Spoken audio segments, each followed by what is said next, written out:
നമസ്കാരം. വാർത്താരംഭം തുടങ്ങുകയാണ്. മുഖ്യമന്ത്രിക്കെതിരെ അതിരൂക്ഷ വിമർശനമാണ് മുസ്ലിം ലീഗിന്റെ മുഖപത്രം ഇന്നത്തെ എഡിഷനിൽ മുന്നോട്ട് വച്ചിരിക്കുന്നത്. മറ്റൊന്ന് കൊട്ടിക്കലാശമാണ്. പാലക്കാട്ട് 3 മുന്നണി സ്ഥാനാർത്ഥികളും വിജയപ്രതീക്ഷയിലാണ്. BJP സ്ഥാനാർത്ഥിയാകട്ടെ വന്ദേ ഭാരത് അടക്കമുള്ള വാഗ്ദാനങ്ങളും നൽകുന്നുണ്ട്. കുറുവ സംഘവുമായി ബന്ധപ്പെട്ട അന്വേഷണം പോലീസ് തുടരുന്നു. ഇതടക്കം നിരവധി വാർത്തകളുണ്ട്. തലക്കെട്ടുകളിലേക്ക്. മുഖ്യമന്ത്രിക്കെതിരെ മുസ്ലിം ലീഗ് മുഖപത്രം. പാണക്കാട് തങ്ങളെ പിണറായി അളക്കേണ്ടെന്ന് ചന്ദ്രിക. ന്യൂനപക്ഷ പ്രീണനത്തിൽ പിണറായിക്ക് യു-ടേണെന്ന് KNA ഖാദർ.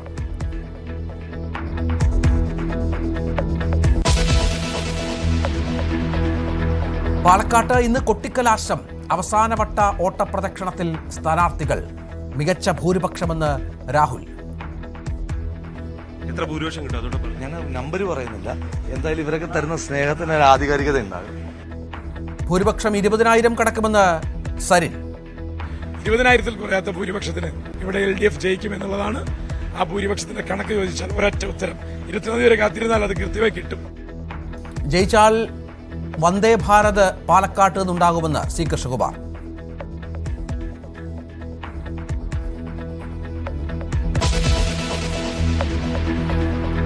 കുറുവ സംഘത്തിനായി തിരച്ചിൽ തുടരുന്നു. സന്തോഷ് സെൽവത്തെ ചോദ്യം ചെയ്യുന്നു. എറണാകുളത്ത് പ്രത്യേക സംഘം രൂപീകരിച്ചു.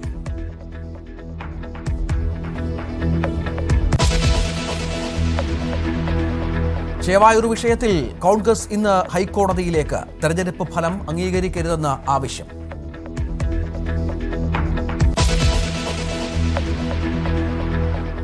മഹാരാഷ്ട്രയിലും ജാർഖണ്ഡിലും കൊട്ടിക്കലാശം. ഉത്തർപ്രദേശിലും പഞ്ചാബിലെയും ഉത്തരാഖണ്ഡിലെയും നിയമസഭാ ഉപതെരഞ്ഞെടുപ്പുകളും നവംബർ 20-ന്.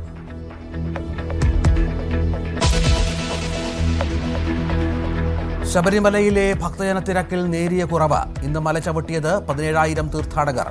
വർഷം മുഴുവൻ നട തുറക്കണം എന്ന വാദം തള്ളി തന്ത്രി കണ്ഠരര് രാജീവര്. ഇരുമുടിക്കെട്ടിൽ അരിയും നെയ്ത്തേങ്ങയും മതിയെന്നും തന്ത്രി. നെയ്ത്തേങ്ങയും ശർക്കരയും കദളിപ്പഴം കാണിപ്പന്നെ അരി മാത്രം കൊണ്ടുവന്നാൽ മതി. വേറെ യാതൊന്നും പ്ലാസ്റ്റിക്കേ വേണ്ട. കാരണം ഈ ഭക്തി പോലെ തന്നെ ശുദ്ധിക്കും പ്രാധാന്യമുണ്ട്.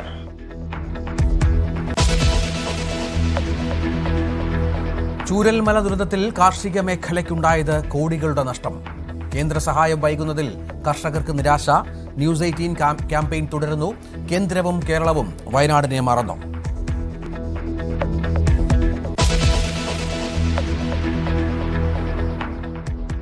തിരുവനന്തപുരം കാട്ടാക്കടയിൽ സ്കൂൾ കെട്ടിടം തകർന്നു വീണു.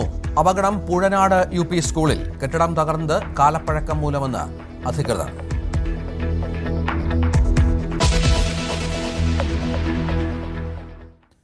വാർത്തകളുടെ വിശദാംശങ്ങളിലേക്ക്. പാണക്കാട് തങ്ങളെ പിണറായി അളക്കേണ്ടെന്ന് മുസ്ലിം ലീഗ് മുഖപത്രം ചന്ദ്രിക.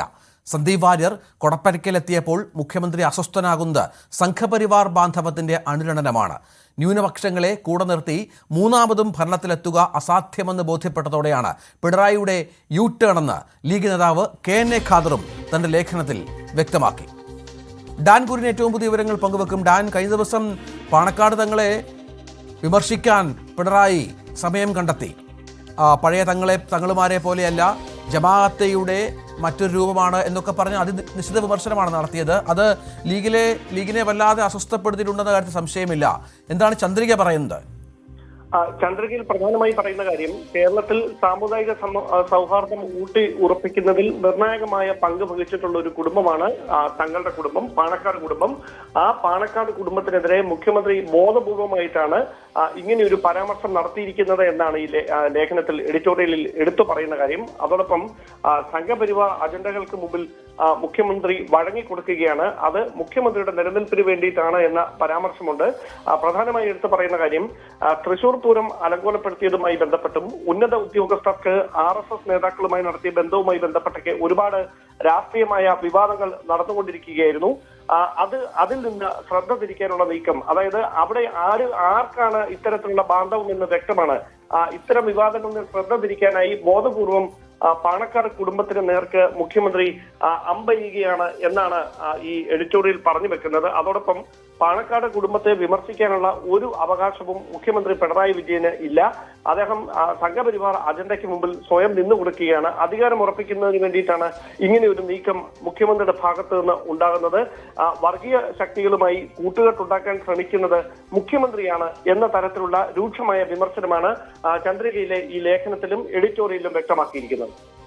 ഈ KN ഖാദർ വളരെ പ്രധാനപ്പെട്ട വിമർശനം നടത്തുന്നുണ്ട്. അതിലൊന്ന് ഈ യു ടേൺ ആണ്. ന്യൂനപക്ഷ പ്രീണനത്തിൽ പിണറായി വിജയൻ നടത്തിയ യു ടേൺ, ഹിന്ദു വോട്ടുകൾ സമാഹരിക്കാൻ ഉള്ള പുതിയ ശ്രമങ്ങൾ, മൂന്നാമതും അധികാരത്തിൽ വരാൻ പലവിധ തരത്തിലുള്ള മാറ്റങ്ങൾ ഇതുവരെ തുടർന്ന നിലപാടിൽ ഉണ്ടാകേണ്ടി വരും. അതും കൃത്യമായി തന്നെയാണ് KN ഖാദറിൻ്റേത്.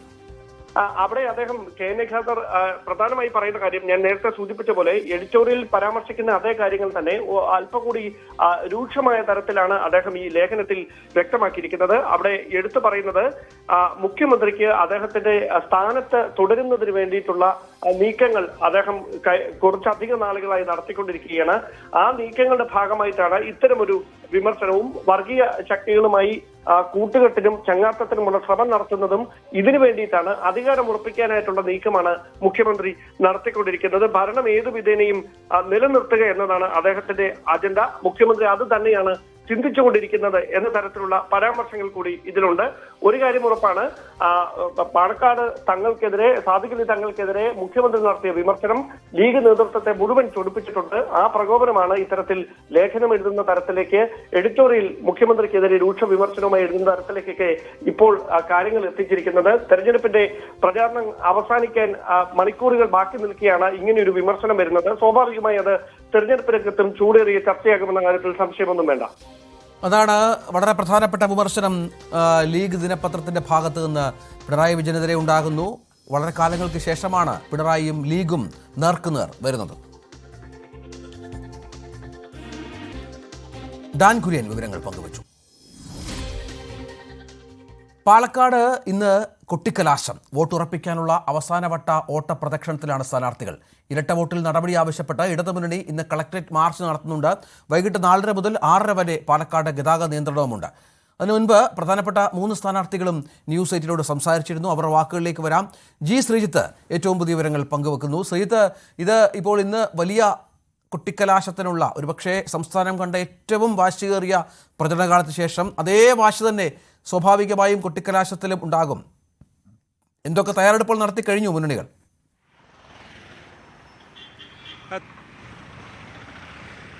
രഞ്ജിത്ത്, ഇവിടെ ഇന്ന് കൊട്ടിക്കലാശം നടക്കുന്നുവെന്ന് പറഞ്ഞാൽ പോലും കഴിഞ്ഞ കുറേ ദിവസമായി ഇവിടെ കൊട്ടിക്കലാശത്തിൻ്റെ ഒരു ആവേശത്തിൽ തന്നെയായിരുന്നു മുന്നണികൾ ഉണ്ടായിരുന്നത്. എത്രയോ ദിവസമായി ഇവിടെ വൈകുന്നേരങ്ങളിൽ വലിയ റോഡ് ഷോ ആണ് ഉണ്ടായിരുന്നത്. അതുകൊണ്ട് തന്നെ ഇന്ന് അതിൻ്റെയും അപ്പുറത്തേക്ക് വലിയ ജനക്കൂട്ടം ഉണ്ടാകുമെന്ന കാര്യത്തിൽ യാതൊരു സംശയവുമില്ല. നമുക്കറിയാം, കേവലം മണ്ഡലത്തിലുള്ള വോട്ടർമാരാണ് സാധാരണ കൊട്ടിക്കലാശത്തിൽ പങ്കെടുക്കുക. പക്ഷെ പല മുന്നണികൾക്കും ജില്ലയ്ക്ക് പുറത്തുള്ളവർ വരെ കഴിഞ്ഞ കുറേ ദിവസങ്ങളായി ഇവിടെ ക്യാമ്പ് ചെയ്യുന്നതുകൊണ്ട് തന്നെ അവരും ഈ കൊട്ടിക്കലാശത്തിൻ്റെ ഭാഗമാകും. അങ്ങനെ വലിയൊരു ആവേശം തന്നെ ഉണ്ടാകുമെന്ന കാര്യത്തിൽ സംശയമില്ല. എന്തായാലും മേലാമുറിയിൽ നിന്നാണ് BJPയുടെ കൊട്ടിക്കലാശം ആരംഭിക്കുന്നത്. ഒലവക്കോട് നിന്ന് ഇപ്പുറത്ത് കോൺഗ്രസിൻ്റെ ആരംഭിക്കുന്നു. CPMും അങ്ങനെ നഗരത്തിൽ നിന്നുള്ള തന്നെ കൊട്ടിക്കലാശം ആരംഭിക്കുന്നു. എല്ലാം സംഗമിക്കുന്നത് സ്റ്റേഡിയം ബസ് സ്റ്റാൻഡിലാണ്. ഏതാണ്ട് 5 മണിയോടുകൂടിയെങ്കിലും അവിടേക്ക് എത്തിച്ചേരും എല്ലാ പ്രകടനങ്ങളും എന്നാണ് കരുതേണ്ടത്. എന്തായാലും വലിയ റോഡ് ഷോകളെല്ലാം ഒരുക്കിക്കൊണ്ട് വലിയൊരു ആവേശത്തിലൂടെ ജനങ്ങൾക്ക് മുന്നിൽ ഞങ്ങളാണ് മുന്നിൽ എന്ന് കാണിക്കാനുള്ള എല്ലാ തന്ത്രങ്ങളും ഉണ്ടാകും. പലതരത്തിലുള്ള പ്ലക്കാർഡുകൾ അടക്കം ഒരുക്കിക്കൊണ്ട് പരമാവധി വർണ്ണാഭമാക്കാനുള്ള ഒരുക്കങ്ങൾ തന്നെയാണ് മുന്നണികൾ നടത്തിക്കൊണ്ടിരിക്കുന്നത്. എന്തായാലും എല്ലാ പ്രമുഖരായ നേതാക്കളും ഇവിടെ തന്നെയുണ്ട്. BJPയുടെ സംസ്ഥാന അധ്യക്ഷനും KPCC അധ്യക്ഷൻ, അതേപോലെ പ്രതിപക്ഷ നേതാവ്, അങ്ങനെ CPIഎമ്മിൻ്റെ മുതിർന്ന നേതാക്കൾ, അങ്ങനെ എല്ലാവരും ക്യാമ്പ് ചെയ്ത് നടക്കുന്ന ഒരു തെരഞ്ഞെടുപ്പാണ് പാലക്കാട് നടന്നത്. അതുകൊണ്ട് തന്നെ ആ നിലയിലുള്ള ഒരു ആവേശം കൊട്ടിക്കലാശത്തിനും ഉണ്ടാകും. നേതാക്കളുടെ ഒരു സാന്നിധ്യവും ഇതിലുണ്ടാകുമെന്ന് തന്നെ പ്രതീക്ഷിക്കേണ്ടി വരും. എന്തായാലും രാവിലെ നേതാക്കളുടെ വാർത്താ സമ്മേളനങ്ങളും പ്രതീക്ഷിക്കുന്നുണ്ട്. BJP സംസ്ഥാന അധ്യക്ഷൻ 10 മണിക്ക് കാണുമെന്ന് അറിയിച്ചിട്ടുണ്ട്. സ്വാഭാവികമായി കഴിഞ്ഞ ദിവസങ്ങളിലൊക്കെയും VD സതീശനും കണ്ടിരുന്നു. അതേ നിലയിൽ പ്രതികരണങ്ങളും വന്നേക്കും. എന്തായാലും തെരഞ്ഞെടുപ്പിന് തൊട്ട് മുൻപ് ജനങ്ങളോട് എന്താണ് പറയാനുള്ളത് എന്ന് ഈ നേതാക്കൾ, ഓരോ പാർട്ടിയുടെ അജണ്ട എന്ത് എന്ന് സെറ്റ് ചെയ്യാനുള്ള ഒരു അവസാന ശ്രമം കൂടിയായിരിക്കും ഈ നേതാക്കൾ നടത്തുക. തീർച്ചയായും അതുതന്നെയാണ് വളരെ പ്രധാനപ്പെട്ട കാര്യം, രാഹുൽ മാങ്കൂട്ടത്തിൽ ന്യൂസ് 18നോട് സംസാരിച്ചിരുന്നു. പാലക്കാട്ട് മികച്ച ഭൂരിപക്ഷത്തിൽ ജയിക്കുമെന്നാണ് രാഹുൽ മാങ്കൂട്ടത്തിൽ പറയുന്നത്. നേതാക്കൾ പാർട്ടിയിലേക്ക് വരുന്നത് ഓപ്പറേഷൻ ഹസ്ത എന്ന നിലയിലല്ല. BJP നേതാക്കൾ തെരഞ്ഞെടുപ്പ് കേന്ദ്രീകരിച്ചല്ല കോൺഗ്രസിലേക്ക് എത്തുന്നത് എന്നും രാഹുൽ ന്യൂസ് 18നോട് പറഞ്ഞു. രാഹുൽ മാങ്കൂട്ടത്തിൽ രാവിലെ വീടുകൾ കയറിയുള്ള പ്രചാരണത്തിലാണ് ഉള്ളത്. ജൈനിമേഡിൽ നിന്നാണ് പ്രചാരണം നടത്തുന്നത്. ഏറ്റവും അവസാന ദിവസം പരമാവധി വീടുകൾ കയറുക എന്നുള്ളതാണ് ഉച്ചയ്ക്ക് കൊട്ടിക്കലാശത്തിന് മുന്നിലുള്ള അദ്ദേഹത്തിൻ്റെ ലക്ഷ്യം. വീടുകൾക്കുള്ളിലേക്ക് കയറിപ്പോലും വോട്ടർമാരെ കണ്ടുകൊണ്ട് വോട്ട് തേടുന്ന കാഴ്ചയാണ് നമുക്ക് കാണാൻ സാധിക്കുന്നത്. എന്തായാലും വലിയ പ്രതീക്ഷയിലാണ് ഓരോ മുന്നണികളും ഉള്ളത്. ഇന്നത്തെ ഒരു പ്രതീക്ഷ എങ്ങനെ എന്നൊക്കെയുള്ളത് നമുക്ക് ചോദിച്ചറിയേണ്ടതുണ്ട്. വീടിനുള്ളിലെത്തി ഓരോ ജനങ്ങളുടെ പ്രശ്നങ്ങൾ കേട്ടുകൊണ്ടിരിക്കുകയാണ് രാഹുൽ ചെയ്തുകൊണ്ടിരിക്കുന്നത്. 2018 വെള്ളം കയറി. പിന്നുള്ള വർഷങ്ങളിൽ എത്ര വരെ വരും? പിന്നുള്ള വർഷം പറഞ്ഞിട്ടുണ്ടെങ്കിൽ 2020 വെള്ളം ഫുള്ളായിരുന്നു. അകത്തേക്ക് വന്നില്ല, ആ ഉയരം വരെ വന്നു അല്ലേ? അപ്പൊ ഇതിന് ഉയരം കൂടുക വേണ്ടേ ഈ മതിലിന്റെ? അല്ലേ, ബണ്ട് വലുതാക്കുക വേണ്ടേ? ഈ സൈഡ്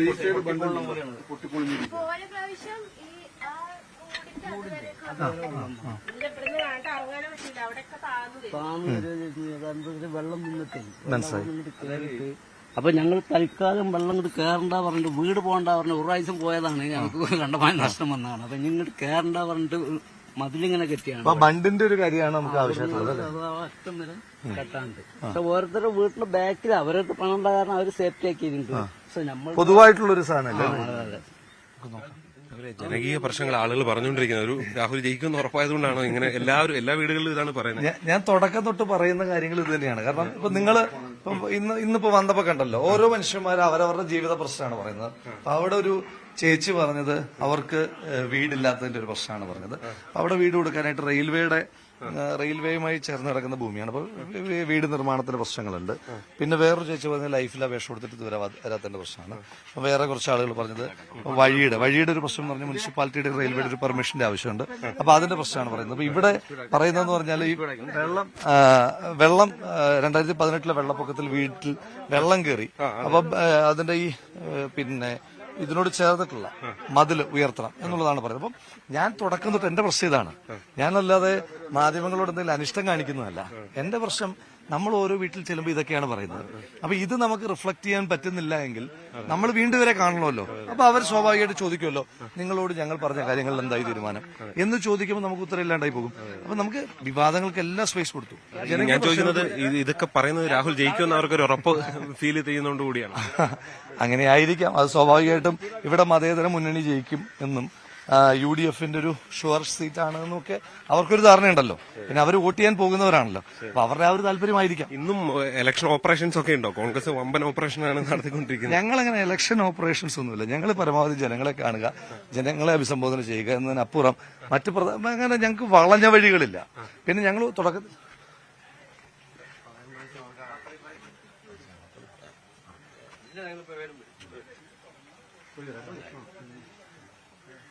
ചിലരൊക്കെ വരും എന്ന് പറഞ്ഞിട്ടേ ഇന്നലെയും രാഹുൽ പറഞ്ഞിട്ടുണ്ടോ ഇനിയും ചിലർ വരുമെന്ന്. അങ്ങനെ ഉണ്ടോ? ഇന്നുണ്ടോ? അല്ല, അത് വരും എന്ന് പറയുന്നത് ഒരു പൊളിറ്റിക്കൽ എന്താ പറയാ ഒരു ഞങ്ങളെന്തോ നടത്തുന്ന നാടകമല്ല. അതിനകത്ത് പ്രശ്നം എന്ന് പറഞ്ഞാൽ ഇപ്പൊ ഇവിടുത്തെ നിലപാടുകളോടും അടുപ്പുള്ള മറ്റു പാർട്ടിയിലെ ആളുകളുണ്ട്. കാരണം ഈ പാലക്കാടിന്റെ പ്രത്യേകത ഹൈലി സെക്യുലർ ആണ്. വർഗീയതയ്ക്കെതിരായിട്ടുള്ള തുറന്ന നിലപാടെടുത്ത ട്രസലാണ്.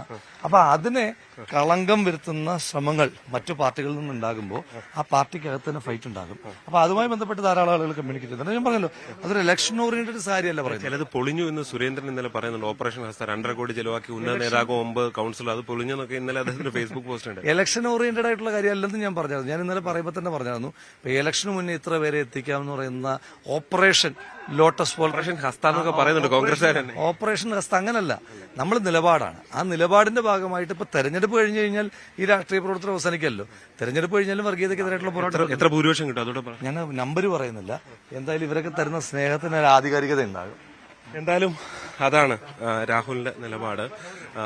ഈ ഓപ്പറേഷൻ ഹസ്ത എന്നൊക്കെ പല കോൺഗ്രസ് നേതാക്കളും പറയുമ്പോൾ അങ്ങനെ ഒരു പേരിലല്ല എന്നുകൂടി അദ്ദേഹം പറയുകയാണ്. അത്തരം നീക്കങ്ങൾ തുടരുന്നതായും രാഹുൽ സൂചന നൽകുന്നുണ്ട്.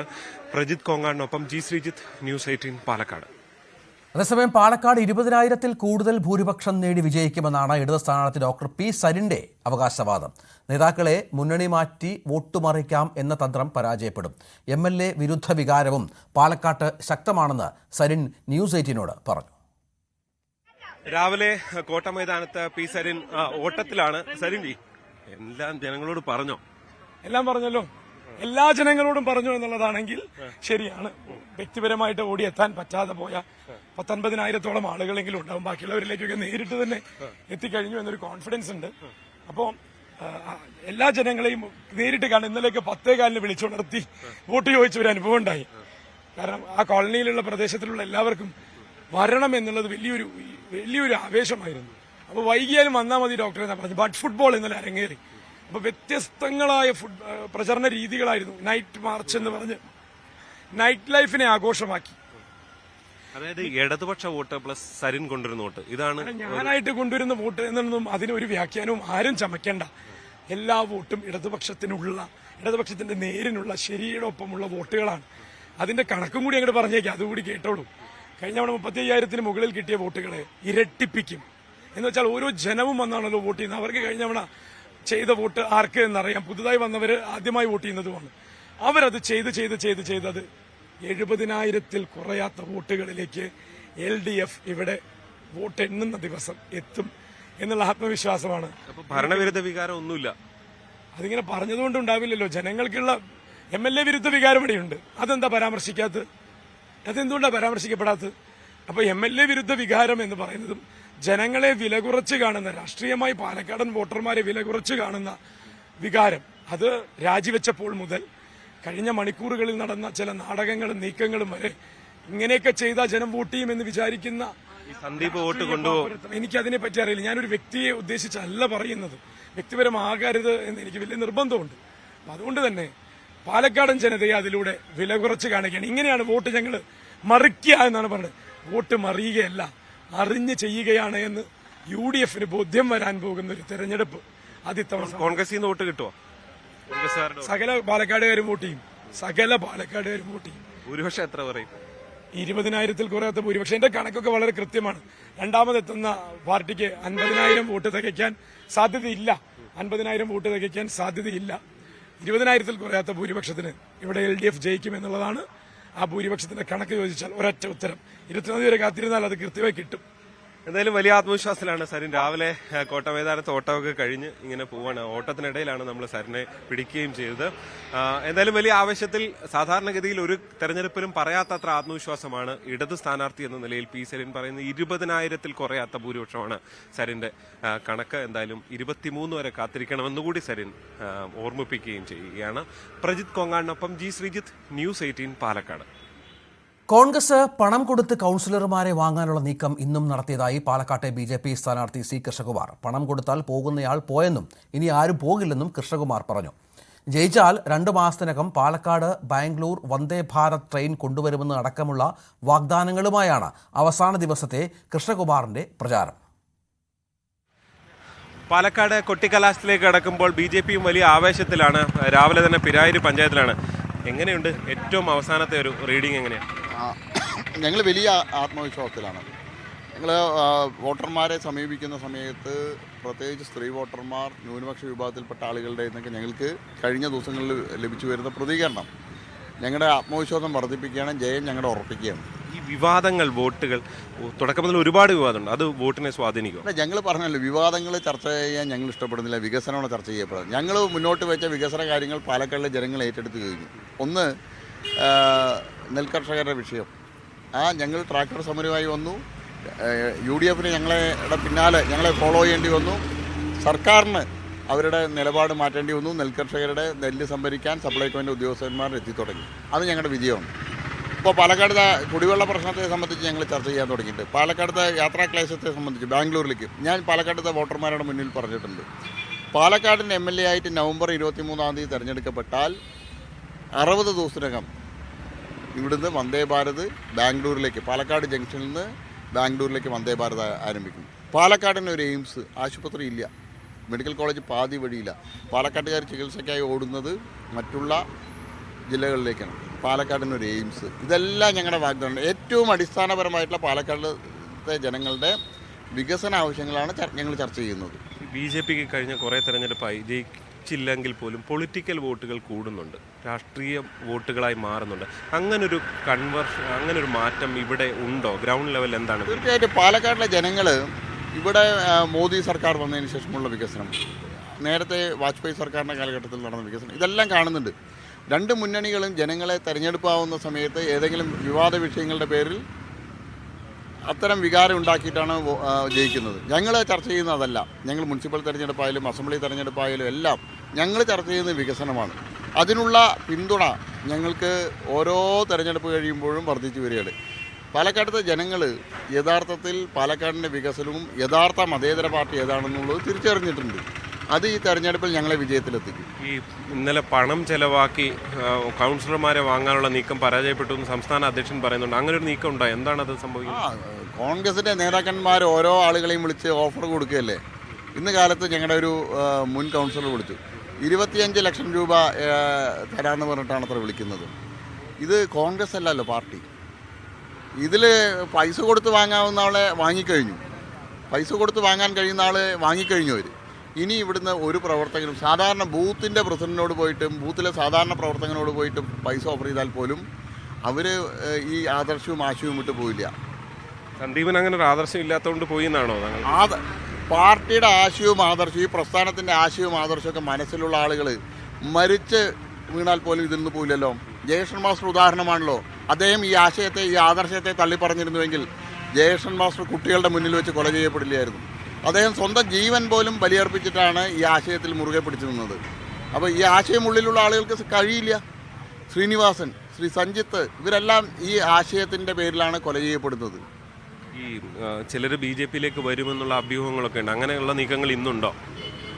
BJPയിലേക്ക് ഈ തെരഞ്ഞെടുപ്പ് സമയത്തല്ല, എല്ലാ സമയത്തും ആളുകൾ BJPയിലേക്ക് വന്നുകൊണ്ടിരിക്കുകയാണ്. അതാണല്ലോ ഞങ്ങളുടെ അടിത്തറ വിപുലീകരിക്കപ്പെട്ടു തുടങ്ങുന്നത്. കുട്ടിക്കലാശത്തിൽ വലിയൊരു ജനപങ്കാളിത്തമുണ്ട്. തുടക്കത്തിലൊക്കെ ആൾ കുറവെന്നൊക്കെ ഉള്ള പല വാർത്തകളുണ്ടായിരുന്നു. ഇന്ന് അങ്ങനെയാണ്.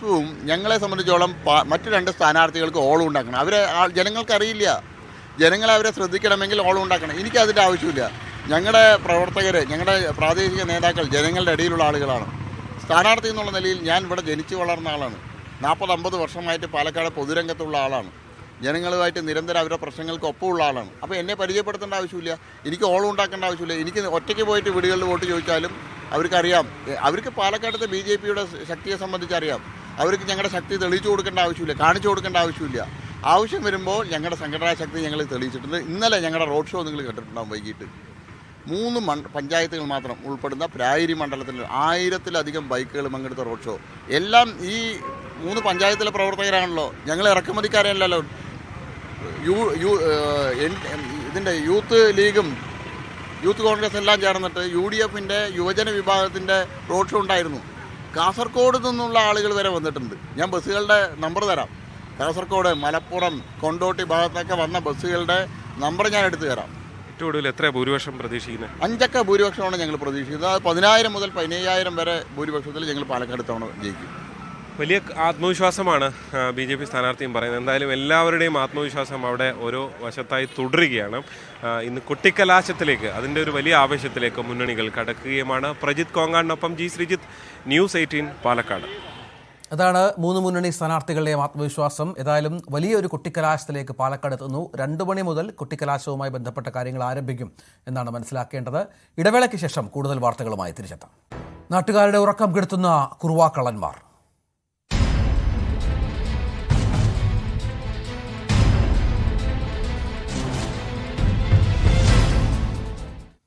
ആലപ്പുഴ മണ്ണഞ്ചേരിയിൽ മോഷണക്കേസിൽ അറസ്റ്റിലായ കുറുവ സംഘത്തിൽപ്പെട്ട സന്തോഷ് സെൽവത്തിനായി ഇന്ന് അന്വേഷണ സംഘം കോടതിയിൽ കസ്റ്റഡി അപേക്ഷ നൽകും.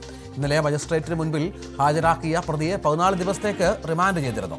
എറണാകുളം കുണ്ടന്നൂരിൽ നിന്നും സന്തോഷിനൊപ്പം കസ്റ്റഡിയിലെടുത്ത മണികണ്ഠനെ ഇതുവരെ പ്രതി ചേർത്തിട്ടില്ല. ഇയാൾക്ക് കുറുവ സംഘവുമായുള്ള ബന്ധത്തെപ്പറ്റി പോലീസ് അന്വേഷിച്ചു വരികയാണ്. ശരണ്യ സ്നേഹിതരുണ്ട്, ഒപ്പം നവമി ദിനേശും ഏറ്റവും പുതിയ വിവരങ്ങൾ പങ്കുവെക്കും. ആദ്യം ശരണ്യയിലേക്ക്. ശരണ്യ, ഈ സന്തോഷ് സെൽവത്തെ ചോദ്യം ചെയ്യുക, 14-അംഗ സംഘത്തിൽ മറ്റുള്ളവരെ കണ്ടെത്തുക, ഇതൊക്കെ പോലീസിന് മുന്നിലുള്ള വലിയ ലക്ഷ്യങ്ങളാണ്. പക്ഷേ പ്രയാസകരമായ ദൗത്യവുമാണ്. ഇപ്പോൾ ഏത് തലത്തിലാണ് അന്വേഷണം? എന്തൊക്കെ പുതിയ വഴികൾ പോലീസ് തേടുന്നു?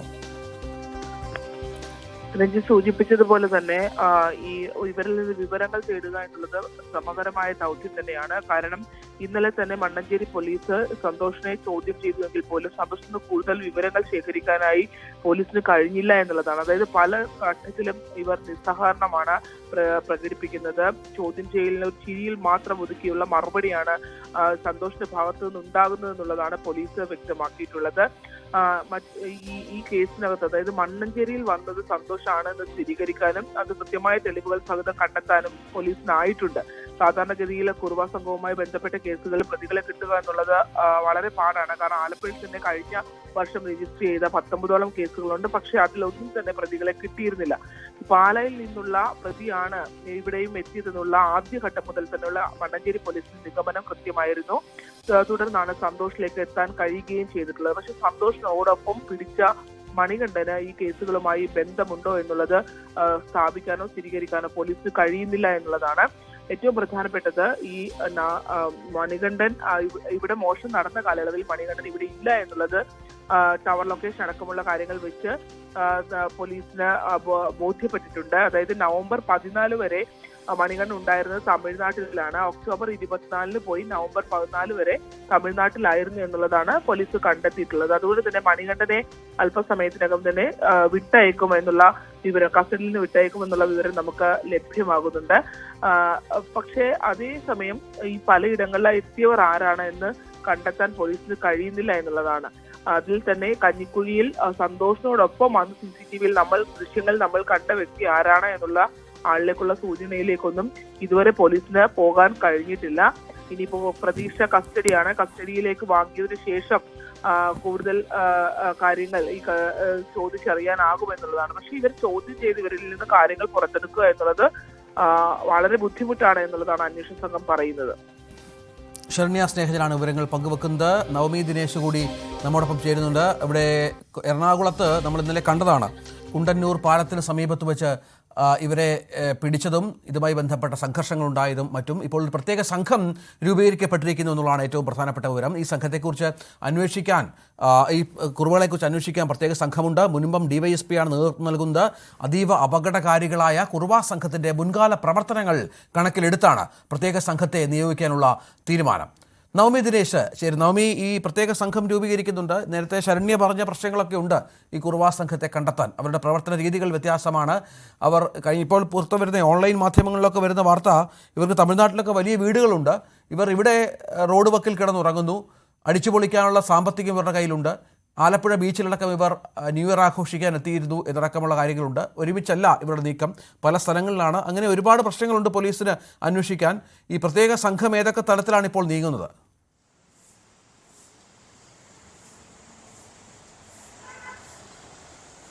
രഞ്ജിത്ത്, കഴിഞ്ഞ ദിവസമാണ് ഈ പ്രത്യേക അന്വേഷണ സംഘത്തെ രൂപീകരിച്ചത്. മുനമ്പം DYSP-യുടെ നേതൃത്വത്തിലുള്ള സംഘം അന്വേഷണം തുടങ്ങിക്കഴിഞ്ഞു. അവർ എറണാകുളം ജില്ലയിലെ ഒറ്റപ്പെട്ട ഇടങ്ങളിലും പൊതു ഇടങ്ങളിലും ഒക്കെ അന്വേഷണം നടക്കുന്നുണ്ട്. അസ്വാഭാവികമായി അല്ലെങ്കിൽ മറ്റ് അപരിചിതമായിട്ടുള്ള ആരെങ്കിലും ഒക്കെ കാണുകയാണെങ്കിൽ അവരെ കസ്റ്റഡിയിലെടുത്ത് ചോദ്യം ചെയ്യുക എന്നൊരു നീക്കം തന്നെയാണ് അന്വേഷണ സംഘം നടത്തുന്നത്.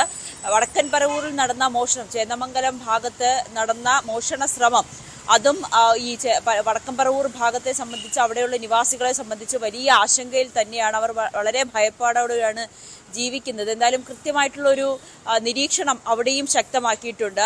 ജാഗ്രത പാലിക്കണമെന്ന നിർദ്ദേശം നൽകിയിട്ടുണ്ട്. ആലുവ റൂറൽ SP വൈഭവ് സക്സേന അവിടെ എത്തുകയും ആളുകളോട് സംസാരിക്കുകയും ഒക്കെ ചെയ്തിട്ടുണ്ട്. പോലീസിന്റെ ഭാഗത്തു നിന്നും നൈറ്റ് പെട്രോളിംഗ് ഒക്കെ കർശനമായി തന്നെ ഇപ്പോൾ നടക്കുന്നുണ്ട്. ഇന്നലെയും ഇന്നൊക്കെ ആയിട്ട് ഈ എറണാകുളം ജില്ലയിലെ വിവിധ ഇടങ്ങളിലൊക്കെ കർശനമായിട്ടുള്ള പെട്രോളിംഗ് നടക്കുന്നുണ്ട്. ഞാൻ നേരത്തെ സൂചിപ്പിച്ചതുപോലെ തന്നെ അസ്വാഭാവികമായി എന്തെങ്കിലും കണ്ടാൽ തന്നെ പോലീസ് ഉടൻ ഇടപെടുന്നുണ്ട്. പൊതു ഇടങ്ങളിൽ, ഒറ്റപ്പെട്ട ഇടങ്ങളിലൊക്കെ നിരീക്ഷണം ശക്തമാക്കുന്നുണ്ട്. അതോടൊപ്പം തന്നെ ഈ ഒറ്റപ്പെട്ട ഇടങ്ങളിൽ ഡ്രോണുകൾ ഉപയോഗിച്ചുള്ള ഒരു നിരീക്ഷണത്തിലേക്ക് അന്വേഷണ സംഘം കടന്നു കഴിഞ്ഞു.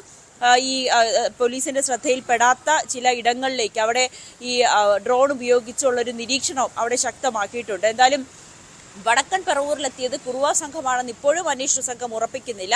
പക്ഷേ ആ CCTV ദൃശ്യങ്ങളിൽ നിന്നും കാണുന്ന 2 പേർ, അവരുടെ വേഷവിധാനം കുറുവ സംഘങ്ങളുടെ പോലെയാണ്, കയ്യിൽ ആയുധങ്ങളുണ്ട്. ഇതുകൊണ്ടാണ് ആ ഒരു സംശയത്തിലേക്ക് അന്വേഷണ സംഘം എത്തി നിൽക്കുന്നത്. പക്ഷേ കുറുവ സംഘം അല്ല എന്നുണ്ടെങ്കിൽ ആരാണ് ഈ പ്രതികൾ എന്നതും ആരാണ് ഈ മോഷ്ടാക്കൾ എന്നും അന്വേഷണ സംഘത്തിൽ ഒരു ആശയക്കുഴപ്പമുണ്ട്. എന്തായാലും കൃത്യമായിട്ടുള്ള ഒരു അന്വേഷണം നടക്കുന്നുണ്ട്. ഈ CCTV ദൃശ്യങ്ങളല്ലാതെ മറ്റ് തെളിവുകളൊന്നും തന്നെ ഇതുവരേക്കും കണ്ടെത്താൻ കഴിയാത്തതും ഒരു വെല്ലുവിളിയാണ്. എങ്കിൽ പോലും ഈ കുറുവ സംഘത്തിൽപ്പെട്ടവരെ പിടികൂടുമെന്ന ഉറച്ച വിശ്വാസത്തിലാണ് എറണാകുളത്തെ പോലീസ് സംഘം. എന്തായാലും എല്ലായിടങ്ങളിലും പെട്രോളിംഗ് ഉണ്ട്. കഴിഞ്ഞ ദിവസം ആലപ്പുഴയിൽ ഈ കുറുവ സംഘത്തിൽപ്പെട്ട ഒരാൾ സന്തോഷ് താമസിച്ചത് കുണ്ടന്നൂരിലായിരുന്നു. കുണ്ടന്നൂരിൽ സന്തോഷ് താമസിച്ച ഇടങ്ങളിലും സന്തോഷിന്റെ പരിചയക്കാരെയും ഒക്കെ അന്വേഷണ സംഘം ചോദ്യം ചെയ്യുകയും അവരുടെ വീടുകൾ പരിശോധന നടത്തുകയും ഒക്കെ ചെയ്തുണ്ട്. എന്തായാലും ഇതെല്ലാം ഈ തമിഴ്നാട്ടിൽ നിന്ന് വരുന്ന അല്ലെങ്കിൽ മറ്റിടങ്ങളിൽ നിന്ന് വന്ന് ഇവിടെ താമസിക്കുന്ന ആളുകളെ, അത് പോലീസിന്റെ ഒരു നിരീക്ഷണത്തിലാണ് അവരിപ്പോഴും. ഇവരിൽ ആരൊക്കെയാണ് ഈ കുറുവ സംഘങ്ങൾ? ഇവർക്ക് പരസ്പരം അല്ലെങ്കിൽ ഇവരുടെ ഒരു മോഷണ രീതി തന്നെ വളരെ വ്യത്യസ്തമായിട്ടാണ്, അക്രമ സ്വഭാവമുള്ളവരാണ്. അതുകൊണ്ട് കൃത്യമായിട്ടുള്ള ഒരു പ്ലാനിംഗ് തയ്യാറാക്കി തന്നെയാണ് അന്വേഷണ സംഘം ഇപ്പോൾ നീങ്ങിക്കൊണ്ടിരിക്കുന്നത്. രഞ്ജിത്ത്, അതുതന്നെയാണ് ഏറ്റവും പ്രധാനപ്പെട്ട കാര്യം. കുറുവ സംഘം ഇപ്പോൾ പല മേഖലകൾ കേന്ദ്രീകരിക്കുന്നു എന്നുള്ളതാണ്. നമുക്കിനിയും വയനാടുമായി ബന്ധപ്പെട്ട വാർത്തകളിലേക്ക് ഒന്ന് പോകണം. കേരളവും കേന്ദ്രവും വയനാടിനെ മറന്നു.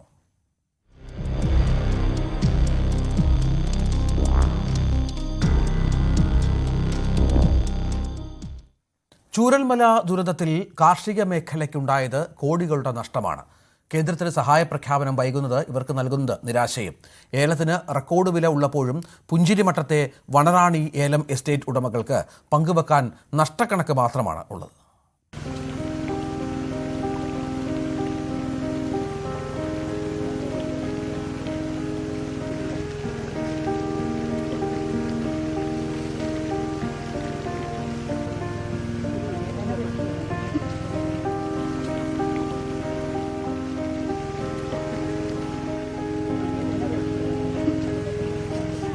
കിലോയ്ക്ക് 2500 രൂപയ്ക്ക് മുകളിലാണ് കേരളത്തിൽ ഏലത്തിന് ഇപ്പോഴത്തെ ചുരുങ്ങിയ വില.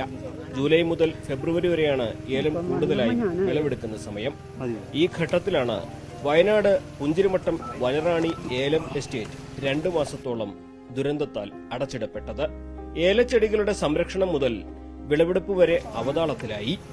ഏറ്റവും മികച്ച വിളവ് കിട്ടേണ്ട സമയത്ത് അടച്ചിട്ടതുകൊണ്ട് എസ്റ്റേറ്റിന് നഷ്ടമായത് 8 ടണ്ണിലധികം ഏലമാണ്. ഇതിന്റെ മൂല്യം 1.5 കോടി രൂപയിലധികം വരും.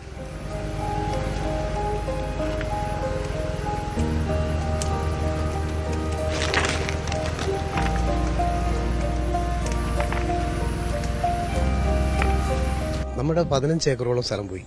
അത് ഏകദേശം ഏല ചെടികളുള്ളത്.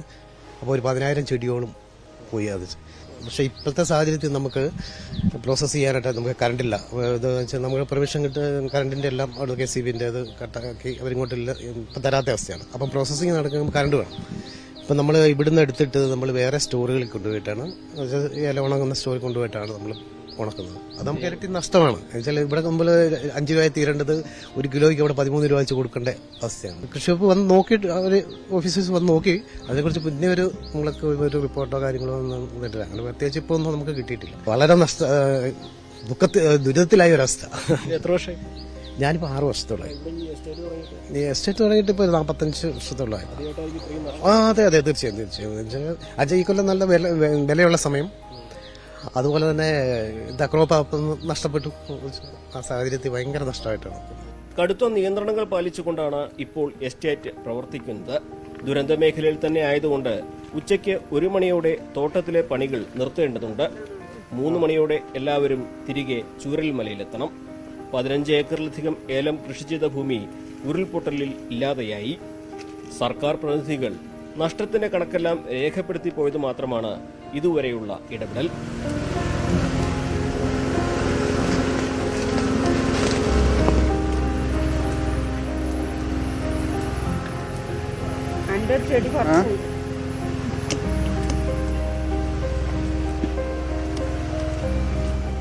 പുഞ്ചിരിമട്ടത്തിന് മുകളിൽ ഉരുൾപൊട്ടലിന്റെ പ്രഭവ കേന്ദ്രത്തിന് തൊട്ടടുത്താണ് ഞാനീ നിൽക്കുന്ന വനറാണി ഏലം എസ്റ്റേറ്റ്. കോടികളുടെ നഷ്ടമാണ് ഉരുൾപൊട്ടൽ ഈ മേഖലയ്ക്ക് നൽകിയത്. കേന്ദ്ര സർക്കാർ നഷ്ടപരിഹാരം പ്രഖ്യാപിക്കുമ്പോൾ കാർഷിക മേഖലയിലുണ്ടായ ഇത്തരം നഷ്ടങ്ങൾ കൂടി പരിഗണിക്കണമെന്നാണ് ഈ മേഖലയിലുള്ളവർക്ക് പറയാനുള്ളത്. അഖിലോട്ടുമാർക്കൊപ്പം CV അനുമോദ്, ന്യൂസ് 18. മറ്റു വാർത്തകളിലേക്ക് കൂടി പോകണം. വയനാട് ദുരന്തബാധിതരുടെ പുനരധിവാസത്തിനായി ഭൂമി ഏറ്റെടുക്കാനുള്ള നടപടി ചോദ്യം ചെയ്ത് എസ്റ്റേറ്റുകൾ നൽകിയ ഹർജികൾ ഹൈക്കോടതി ഇന്ന് പരിഗണിക്കും. മോഡൽ ടൗൺഷിപ്പ് നിർമ്മിക്കാനായി ഭൂമി ഏറ്റെടുക്കാനുള്ള സർക്കാർ നടപടി ചോദ്യം ചെയ്ത് എൽസ്ട്രോൺ, ഹാരിസൺ മലയാളം എസ്റ്റേറ്റുകൾ നൽകിയ ഹർജികളാണ് ഹൈക്കോടതിയുടെ പരിഗണനയിലുള്ളത്. ഭൂമി ഏറ്റെടുക്കാനുള്ള സർക്കാർ നടപടികൾക്ക് ഹർജി തീർപ്പാക്കുന്നതുവരെ ഹൈക്കോടതിയുടെ സ്റ്റേയുണ്ട്. ഭൂമി തൽക്കാലം ഏറ്റെടുക്കില്ലെന്നാണ് സർക്കാർ ഹൈക്കോടതിയെ അറിയിച്ചത്. ഏറ്റെടുക്കാനുള്ള ഭൂമിക്ക് ന്യായമായ നഷ്ടപരിഹാരം നൽകാൻ തയ്യാറാണെന്നാണ് സർക്കാരിന്റെ നിലപാട്. ഇതിനാവശ്യമായ തുക കോടതിയിൽ കെട്ടിവെക്കാമെന്നും സർക്കാർ ഹൈക്കോടതി അറിയിച്ചിട്ടുണ്ട്. 2 എസ്റ്റേറ്റുകളിലെയും ഭൂമി ദുരന്ത നിവാരണ നിയമം അനുസരിച്ച് ഏറ്റെടുക്കാനായിരുന്നു സർക്കാരിന്റെ ശ്രമം. ഭൂമിക്ക് മതിയായ നഷ്ടപരിഹാരം ലഭിക്കണമെന്നാണ് കൽപ്പറ്റ എൽസ്റ്റോൺ കമ്പനിയുടെ നിലപാട്. എന്നാൽ യോജ്യമായ മറ്റു സ്ഥലങ്ങൾ ഏറ്റെടുക്കണമെന്നും ഉരുൾപൊട്ടലിൽ കമ്പനിക്കും നഷ്ടമുണ്ടായി എന്നുമാണ് ഹാരിസൺസ് മലയാളം ഹൈക്കോടതിയെ അറിയിച്ചത്.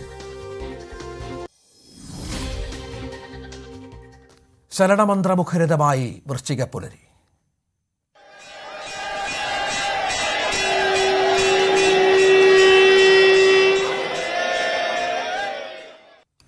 ശബരിമലയിലെ ഭക്തജന തിരക്കിൽ നേരിയ കുറവ്. ഇന്നലെ 65,000 പേരാണ് മല ചവിട്ടിയത്. ഇന്ന് രാവിലെ 17,000 തീർത്ഥാടകരെത്തി. സജീവ് സി വാര്യരുടെ റിപ്പോർട്ട്. വൃശ്ചിക മാസത്തിലെ ആദ്യ 2 ദിവസങ്ങൾ കഴിഞ്ഞ് ഈ 3-ാം ദിവസമാകുമ്പോൾ തിരക്കിൽ ചെറിയ ശമനമുണ്ട് എന്ന് പറയാം. പമ്പയിൽ നിന്നുള്ള തീർത്ഥാടകരുടെ കടന്നുവരവിലും കുറച്ച് കുറവ് വന്നിട്ടുണ്ട്. പ്രത്യേകിച്ചും ഇന്ന് വർക്കിംഗ് ഡേ ആണ്, പ്രവൃത്തി ദിവസമാണ്. ഇന്നലെ മിനിയാന്നും അവധി ദിവസങ്ങളായിരുന്നു. അതുകൊണ്ട് തന്നെ കൂടുതൽ തീർത്ഥാടകരുണ്ടായിരുന്നു. പ്രത്യേകിച്ചും വൃശ്ചികപ്പുലരിയിൽ അയ്യനെ കണ്ടു തൊഴാൻ ഒരുപാട് പേർ എത്തിയിരുന്നു. ഇന്ന് രാവിലെ 8 മണി വരെയുള്ള കണക്കനുസരിച്ച് 23,000-ൽ പരം ആളുകളാണ് പമ്പയിൽ നിന്ന് കടന്നു വന്നത്. അതിൽ 21,000 പേർ ദർശനം പൂർത്തിയാക്കി എന്നാണ് കണക്കുകൾ.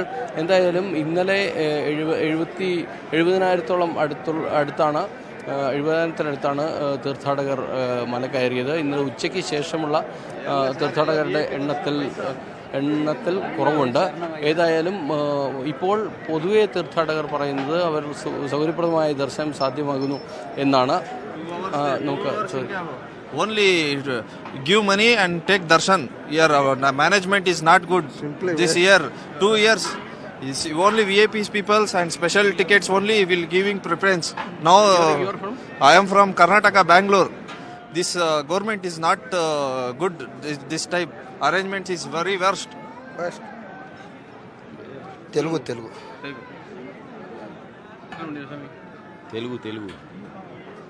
തീർത്ഥാടകരെ സംബന്ധിച്ചിടത്തോളം നല്ല തിരക്ക് ഉണ്ട് എന്ന് പറയുന്നുണ്ട്. ചില വിമർശനങ്ങൾ ഉന്നയിക്കുന്നത് നമ്മളിപ്പോൾ കേട്ടു.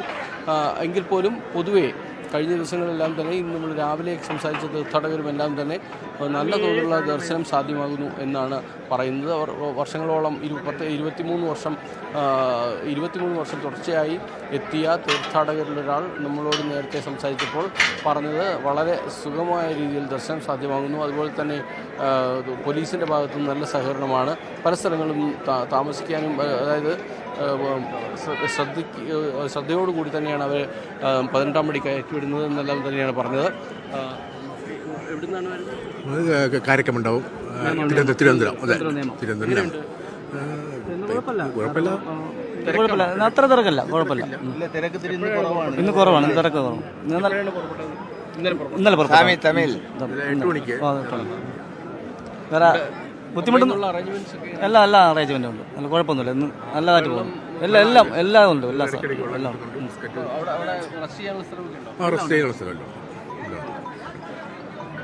പരാതികളില്ല എന്നാണ് പറയുന്നത്. தமிழ் கிருஷ்ணகிரி மாவட்டம் காவேரிப்பட்டினம். என் பேர் சரவணன். நல்லா இருந்துச்சு சாமி, நல்லா இருந்துச்சு. எத்தனை வாட்டி வந்துச்சுங்க சாமி?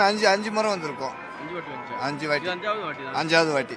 எப்படி இருந்தது? நல்லா இருக்கு சாமி. முன்னாடி எல்லாம் எப்படி இருந்தது? முன்னாடி விட இப்ப நல்லா இருக்கு சாமி. நல்லா இருக்கு. இப்போதான் நல்லா இருக்கு. ஆமா, நல்லா இருக்கு சாமி. ഈ തരത്തിലാണ് പൊതുവെയുള്ള പ്രതികരണങ്ങൾ. ചെറിയ വിമർശനങ്ങളൊക്കെ ചില ആളുകൾ ഉന്നയിക്കുന്നുണ്ടെങ്കിലും പൊതുവെ പോലീസിൻ്റെ ഭാഗത്തു നിന്ന് നല്ല സഹകരണമാണ്. പ്രത്യേകിച്ചും മനുഷ്യത്വപരമായ രീതിയിൽ തീർത്ഥാടകരെ കയറ്റിവിടുന്ന കാര്യത്തിൽ അവർ കൃത്യമായ അച്ചടക്കം പാലിക്കുന്നു. ഒപ്പം തന്നെ അതിനുള്ള ക്രമാനുഗതമായ രീതിയിൽ ക്യൂ മുന്നോട്ട് പോകുന്നതിനുള്ള സാഹചര്യം ഒരുക്കുന്നു. അതുപോലെ 18-ാം പടിയിൽ വ്യക്തമായ സുഗമമായ രീതിയിൽ ആളുകൾക്ക് കടന്നു വരാനുള്ള സാഹചര്യമുണ്ട്. ഇപ്പോൾ 70-ൽ പരം ആളുകളാണ് ഓരോ മിനിറ്റിലും 18-ാം പടി കയറുന്നത് എന്നാണ് ഇന്ന് രാവിലെ മുതലുള്ള ലഭ്യമാകുന്ന കണക്കുകൾ വെച്ചുള്ള വിവരം. ഏതായാലും വരും മണിക്കൂറുകളിൽ തിരക്ക് കുറവായിരിക്കും എന്ന് തന്നെയാണ് അറിയാൻ സാധിക്കുന്നത്. ഏതായാലും സ്പോട്ട് ബുക്കിങ്ങിൻ്റെ എണ്ണം വളരെ കുറഞ്ഞിട്ടുണ്ട്. 10,000 പേർക്ക് സ്പോട്ട് ബുക്കിങ്ങിന് അവസരമുണ്ടെങ്കിലും അത് പലരും ഉപയോഗപ്പെടുത്തുന്നില്ല എന്നാണ് അറിയാൻ സാധിക്കുന്നത്. വെർച്വൽ ക്യൂ ബുക്കിംഗ് ലഭിക്കാത്ത തീർത്ഥാടകർ എത്തുന്നില്ല എന്ന് വേണം നമുക്ക് കണക്കിലാക്കാൻ. എന്നപ്പോഴും 3000-ത്തിനപ്പുറം സ്പോട്ട് ബുക്കിംഗ് ഉണ്ടാകുന്നില്ല എന്നാണ് വിവരം. സജീവ് സി വാര്യരാണ് സന്നിധാനത്ത് നിന്ന് വിവരങ്ങൾ പങ്കുവച്ചത്. വർഷം മുഴുവൻ ശബരിമല നട തുറക്കണം എന്ന വാദം തന്ത്രി കണ്ഠരര് രാജീവര് തള്ളി. മണ്ഡലവ്രതം നോറ്റെത്തുന്നവരുടെ എണ്ണമാണ് ഏറുന്നത്. മാസപൂജ തൊഴാൻ കുറച്ച് തീർത്ഥാടകർ മാത്രമേ എത്തുന്നുള്ളൂ. സീസണിലെ തിരക്ക് പരിഗണിച്ചാണ് ദർശന സമയം വർദ്ധിപ്പിച്ചത് എന്നും അദ്ദേഹം പറഞ്ഞു. ശബരിമല ക്ഷേത്രത്തിൻ്റെ ആചാരപരമായ കാര്യങ്ങളിൽ അവസാന വാക്ക് താഴമൺ തന്ത്രി കുടുംബത്തിൻ്റെതാണ്. തന്ത്രി കണ്ഠരര് രാജീവര് നമ്മളിപ്പോൾ ഉണ്ട്. അദ്ദേഹത്തോട് അത്തരം കാര്യങ്ങൾ ചോദിക്കാം. തിരുമേനി, നമ്മുടെ ഇപ്പോൾ ദർശന സമയം കൂട്ടിയിരിക്കും. അതെ, 3 മണി മുതൽ 1 മണി വരെയാണ് ദർശന സമയം. പിന്നീട് 3 മണി മുതൽ രാത്രി 11 വരെയാണ്. അപ്പോൾ ഇത് ആചാരപരമായ കാര്യങ്ങൾക്ക് വിഘ്നമില്ലാത്തതുകൊണ്ടായിരിക്കുമല്ലോ സമയം നീട്ടിയത്, അല്ലേ? ആചാരപരമായ ബുദ്ധിമുട്ടൊന്നും ഇല്ലാത്തതുകൊണ്ട് തന്നെ എത്രയാക്കിയത്. ആ സമയത്ത് കൃത്യമായ പൂജ നടക്കുന്നുണ്ട്. 7:30 ഉഷപൂജയുണ്ട്, ഉച്ചയ്ക്ക് 12:30 ഉച്ചപൂജ, 9:30 അത്താഴപൂജ. ആ പൂജാക്രമങ്ങൾക്കൊന്നും മാറ്റമില്ല. ഇത് ദർശന സമയം മാത്രമേ ശകലം കൂട്ടിയിട്ടുള്ളൂ. അതിന് ആചാരപരമായ തടസ്സങ്ങളില്ല. അതായത് അയ്യപ്പൻ്റെ യോഗനിദ്ര എന്നൊക്കെ പറയുന്ന കാര്യങ്ങൾ യോഗനിദ്രയിലാണ്. പക്ഷേ ഈ മണ്ഡലമകരവിളക്ക് കാലത്ത് നമുക്ക് ഭക്തജനങ്ങൾക്ക് വേണ്ടി കൂടുതൽ സമയം തുറന്നു കൊടുക്കുന്നു. ബാക്കി 25 ദിവസവും നമ്മൾ അടച്ചിടുവാണല്ലോ, അതുകൊണ്ട് കുഴപ്പമില്ല എന്നുള്ളതാണ്. അപ്പോൾ ഈ പൂജകളുടെ സമയക്രമത്തിൽ മാറ്റമുണ്ടോ? ഇല്ല, പൂജയുടെ ക്രമത്തിന് ഒരു മാറ്റവും ഇല്ല. അത് കൃത്യമായ സമയത്ത് തന്നെ നടന്നു. അതെ, അരുവരാസനം 11 മണിക്കെന്ന് ഉള്ളൂ, അത്രേ ഉള്ളൂ. ഈ മണ്ഡലകാലത്ത് മുഴുവനും അങ്ങനെ ചെയ്യാമെന്ന് തീരുമാനിച്ചത് ഭക്തരുടെ സൗകര്യത്തിന്, തീർത്ഥാടക സൗകര്യം പ്രമാണിച്ച് തന്നെയാണല്ലോ, അല്ലേ? തീർച്ചയായിട്ടും തീർത്ഥാടന സൗകര്യം പ്രമാണിച്ച്. കാരണം ഇത്രയും ദൂരെ നിന്ന് ഇത്രയും സ്ഥലത്തു നിന്ന് വരുന്നവരെ ഒരുപാട് മണിക്കൂർ ക്യൂ നിൽക്കുകയാണെങ്കിൽ ഭഗവാന് തന്നെ അത് ഇഷ്ടപ്പെടത്തില്ല, ഉറപ്പല്ലേ? ഭക്തപ്രിയനാണ് ഈശ്വരൻ. ഭക്തർക്ക് ഇത്രയും വിഷമം വരുമ്പം സ്വാഭാവികമായിട്ട് ഈശ്വരന് ഇഷ്ടപ്പെടത്തില്ല. അപ്പം ഈശ്വരന് വേണ്ടി കൂടെയാണിത് ഞങ്ങളത് ചെയ്യുന്നത്.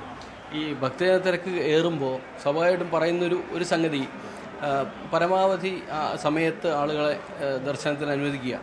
ഈ മാസം 5 ദിവസം എന്നുള്ളതിൽ കൂട്ടുകയോ അല്ലെങ്കിൽ വർഷം മുഴുവനായിട്ട് ദർശനത്തിന് സാധ്യത ഒരുക്കുകയോ ഒക്കെ ചെയ്യാം എന്നുള്ള വാദങ്ങളൊക്കെ ഉയർന്നു വന്നിരുന്നു. അതിന് ഈ ആചാരവുമായിട്ടൊരു ബന്ധമില്ല, അങ്ങനെയുള്ള വാദങ്ങളാണ്. അത് എത്രത്തോളം പ്രായോഗികമാണ്? ഇനിയിപ്പം തിരക്കേറി വരികയാണല്ലോ. ഇപ്പോഴത്തെ അവസ്ഥയ്ക്കും ആദ്യ ദിവസം തന്നെ വലിയ തോതിൽ ആളുകൾ എത്തുന്ന ഒരു സാഹചര്യമുണ്ട്. അപ്പോൾ ഇനിയും സമയം കൂട്ടുകയോ അല്ലെങ്കിൽ ദിവസങ്ങൾ കൂടുതൽ ദർശനത്തിന് കൊടുക്കുകയോ ഒക്കെ ചെയ്യാൻ സാധിക്കുമോ? അതിൽ യാതൊരു അർത്ഥവും ഇല്ല എന്നുള്ളത് സത്യമാണ്. മാസപൂജയ്ക്ക് തന്നെ വളരെ കുറച്ച് പേരാണ് വരുന്നത്. ഈ വഴിപാടുകൾ നടത്താണ്ട് വരുന്നവർ മാത്രമേ ഉള്ളൂ. പടിപൂജ, ഉദയാസന പൂജയൊക്കെ വരുന്നവരാ കുറച്ച് കൂടുതലും വരുന്നവർ. അല്ലാതെ ആൾക്കാരൊന്നും വരുന്നില്ല. എല്ലാവരുടെയും മനസ്സിലൊരു വിശ്വാസം മണ്ഡലം മകരവിളക്ക് എന്നുള്ളതാണ്. അതിനൊന്നും മാറ്റം വരുത്താൻ, ഈ വിശ്വാസത്തിന് മാറ്റം വരുത്താൻ ഒക്കത്തില്ല. ദിവസം കൂട്ടിയുകൊണ്ടൊന്നും ആൾക്കാർ വരത്തില്ല. ഉദാഹരണമായിട്ട് ഉത്സവത്തിന് 10 ദിവസം നട തുറക്കുന്നുണ്ട്, വിഷുവിന് 10 ദിവസമുണ്ട്. ഈ സമയത്തൊന്നും ആളേ ഇല്ല, വളരെ കുറച്ച് വഴിപാടുകാർ മാത്രമേ ഉള്ളൂ. വിഷുവിൻ്റെ അന്നാണ്, തലേദിവസം പിറ്റേ ദിവസമാണ് ഏറ്റവും കൂടുതൽ ആൾ വരുന്നത്. ബാക്കി ദിവസങ്ങളിലൊക്കെ ഭക്തജനങ്ങൾ ശുഷ്കമാണ് എന്നുള്ളതാണ് സത്യം. അല്ലാതെ പലരും പറയും എല്ലാ ദിവസവും തുറന്നാൽ അങ്ങനെ. എല്ലാ ദിവസവും തുറക്കാൻ പറ്റത്തില്ല. നമുക്ക് നമ്മുടെ കൈ മാത്രം ഒതുങ്ങുന്ന അല്ലാതെ ദേവഹിതം കൂടെ അറിഞ്ഞിട്ട് വേണം ചെയ്യാൻ. ദേവഹിതം അനുസരിച്ച് നമുക്ക് അധികം തുറക്കാൻ പറ്റാത്ത അവസ്ഥയാണ് ഇപ്പോഴും. പക്ഷേ ഇതാണ് ജനങ്ങൾ ആഗ്രഹിക്കുന്നത്, മണ്ഡലമകരവിളക്ക് കാലം. അത് അപൂർവം ചിലതൊക്കെ ഇരുന്ന് പറയും ദിവസവും തുറക്കണം, മറ്റേയാണ് മറിച്ചാണ്. ബുദ്ധിജീവികൾ കൂടുതലാണല്ലോ നമ്മുടെ ഇടയിൽ. അതെ, ഈ ദേവഹിതം അനുസരിച്ചാണ് നമ്മൾ ഈ ഭസ്മക്കുളത്തിൻ്റെ സ്ഥാനം മാറ്റുക തുടങ്ങിയിട്ടുള്ള പുതിയ കുറേ പ്രപ്പോസൽസ് ഉണ്ടല്ലോ. അതുപോലെ ഇപ്പം റോപ്പ് വേ വരുന്നു, റോപ്പ് വേ പോലുള്ള കാര്യങ്ങൾ തീരുമാനം എടുക്കുന്നുണ്ടല്ലോ. അപ്പം അത്തരം കാര്യങ്ങളെല്ലാം ആചാരപരമായ എല്ലാ കാര്യങ്ങളും നോക്കിക്കൊണ്ട് തന്നെയാണോ ചെയ്യുന്നത്? റോപ്പ് ഒക്കെ നോക്കിയിട്ട് തന്നെയാണ് തീരുമാനിച്ചിരിക്കുന്നത്. റോപ്പ് വേണമെന്നുള്ള കാര്യം ഭസ്മക്കുളം ഇവിടുന്ന് മാറ്റുന്നൊന്നുമില്ല, ഇവിടെ തന്നെയാണത്. അവിടെ ഒരു കുളം കൂടെ ഭക്തജനങ്ങൾക്ക് സൗകര്യമാണെന്ന് പറഞ്ഞുകൊണ്ടാണ് ദേവസ്വം ബോർഡ് ചെയ്യുന്നത്. അല്ലാതെ ഇത് മാറ്റുന്നൊന്നുമില്ല. ഈ കുളം ഭസ്മക്കുളത്തിൻ്റെ സ്ഥാനം മാറുന്നില്ല. ഇല്ല, ഇത് ഈ കുളം ഇവിടെ തന്നെ നിലനിർത്തിക്കൊണ്ട് തന്നെയാണ്. ഇരുമുടിക്കെട്ടിൽ എന്തൊക്കെ ആകാം എന്നുള്ളതിന് പറ്റി ഒരു നിയതമായ ഒരു സംവിധാനമുണ്ടോ? അത് പലരും പല രീതിയിലുള്ള സംഭവങ്ങളാണ് കൊണ്ടുവരുന്നത്. അപ്പോൾ പലർക്കും അറിയില്ല. ചിലപ്പോൾ ഈ പല ഭാഷകൾ സംസാരിക്കുന്ന തീർത്ഥാടകർ വരുന്നുണ്ട്, അവർക്ക് കൃത്യമായ ധാരണയില്ല. അതിലെന്തൊക്കെ വേണം ഇരുമുടിക്കെട്ടിൽ നിന്ന് ഒരു നിയതമായ ഒരു തീരുമാനമുണ്ടോ ഇക്കാര്യത്തിൽ? പഴയകാലത്ത് ഇരുമുടിക്കെട്ടി കൊണ്ടുവരുന്നത് മുൻകെട്ടിൽ അയ്യപ്പന് വേണ്ട നിവേദ്യങ്ങൾ, മാളികപ്പുറത്തിന് വേണ്ട നിവേദ്യങ്ങൾ മാത്രമായിരുന്നു. ഇപ്പോൾ പിൻകെട്ടിൽ നടന്നു വരുമ്പോൾ ഇടയ്ക്ക് വെച്ച് താവളത്തിൽ വെച്ച് കഴിച്ച് ഭക്ഷണം കഴിക്കാനുള്ള സൗകര്യത്തിന് വേണ്ടി കൊണ്ടുവരുന്ന സാധനങ്ങളാണ്. അത് ക്യാരി ചെയ്യാനുള്ള സൗകര്യത്തിനൊക്കെ ആയിരിക്കും അത്. അപ്പോൾ ഇപ്പം ആരും വഴി പാചകം ചെയ്തൊന്നും കഴിക്കുന്നില്ല. അപ്പോൾ ഇരുമുടിക്കെട്ടിൽ പിൻകെട്ടിൻ്റെ ആവശ്യമില്ലാത്ത സാധനം കുത്തി ഇറക്കേണ്ട കാര്യമില്ല, അരി മാത്രം മതി. എന്തെല്ലാം സാധനങ്ങളാണ് പലയിടത്തു നിന്ന് വരുന്നതെന്ന് അറിയാമോ? ഈ ഒരു ഇരുമുടിക്കെട്ടിയിൽ ചുരുക്കം പറഞ്ഞാൽ ഒരു 100 ഗ്രാം പ്ലാസ്റ്റിക്കെങ്കിലും കാണും. അത് പനിനീര്, സാമ്പ്രാണി, കർപ്പൂരം, അവല്, മലര, ഇതെല്ലാം പാക്കറ്റിലാണ് വരുന്നത്. ഇതൊന്നും ഇവിടെ ഉപയോഗിക്കുന്നില്ല. വെളിയിൽ നിന്ന് കൊണ്ടുവന്ന അവലും മലരൊക്കെ നമുക്ക് എങ്ങനെയാണ് പറയാൻ പറ്റുന്നത്. പണ്ടത്തെ കാലത്താണ് അവലും മലരും കദളിപ്പഴമൊക്കെ അവർ നിവേദിച്ച് കൊണ്ടുപോകും. ഇപ്പോൾ അതും കൊണ്ടുപോകുന്നില്ല, എല്ലാവരും കൊണ്ട് ചെമ്പിലിട്ടിട്ട് പോവുകയാണ്. അപ്പോൾ അതൊരു വലിയ മാലിന്യമായിട്ട് പറഞ്ഞു, പ്ലാസ്റ്റിക് മാലിന്യം. അത് ഒഴിവാക്കണം എന്ന് തന്നെയാണ് പറഞ്ഞത്. മുൻകെട്ടിലപ്പം നെയ്ത്തേങ്ങയും ശർക്കരയും കദളിപ്പഴം, കാണിപ്പന്നെ, അരി മാത്രം കൊണ്ടുവന്നാൽ മതി. വേറെ യാതൊന്നും പ്ലാസ്റ്റിക്കേ വേണ്ട. കാരണം ഈ ഭക്തി പോലെ തന്നെ ശുദ്ധിക്കും പ്രാധാന്യമുണ്ട്. ഈ പ്രകൃതിയെ നമ്മൾ വിശുദ്ധമായിട്ട് തന്നെ കണക്കാക്കണം. ആ പ്രകൃതി സംരക്ഷണത്തിന് ഊന്നി വേണം മുന്നോട്ട് പോകാൻ. ഈ 18 മലകളാൽ ചുറ്റപ്പെട്ട ഈ പൂങ്കാവനമാണ് അയ്യപ്പസ്വാമിയുടെ. ആ 18 മലകളെ സംരക്ഷിക്കേണ്ട ഒരു ഭക്തന്റെ ചുമതല തന്നെയാണ്. പ്രകൃതിയെ കൂടി കണ്ടുകൊണ്ട് വേണം നമ്മൾ ഭക്തി പുരസ്സരം അയ്യപ്പനെ തൊഴാൻ വരുന്ന ആളുകൾ പ്രകൃതിയെ കൂടി മുന്നിൽ കണ്ടുവേണം എന്ന് തന്നെയാണ് തന്ത്രി പറയുന്നത്. ഒപ്പം നമ്മുടെ ഇരുമുടിക്കെട്ടിൽ വേണ്ട വസ്തുക്കൾ, സാമഗ്രികൾ എന്തൊക്കെയാണെന്ന് അദ്ദേഹം പറഞ്ഞു തരുന്നുണ്ട്. ചേവായൂർ സഹകരണ ബാങ്ക് തെരഞ്ഞെടുപ്പ് റദ്ദാക്കണമെന്നാവശ്യപ്പെട്ട് കോൺഗ്രസ് ഇന്ന് ഹൈക്കോടതിയെ സമീപിക്കും. തെരഞ്ഞെടുപ്പ് ഫലം അംഗീകരിക്കരുതെന്ന് ചൂണ്ടിക്കാട്ടിയാണ് കോൺഗ്രസ് നിയമ നടപടികളിലേക്ക് കടക്കുന്നത്.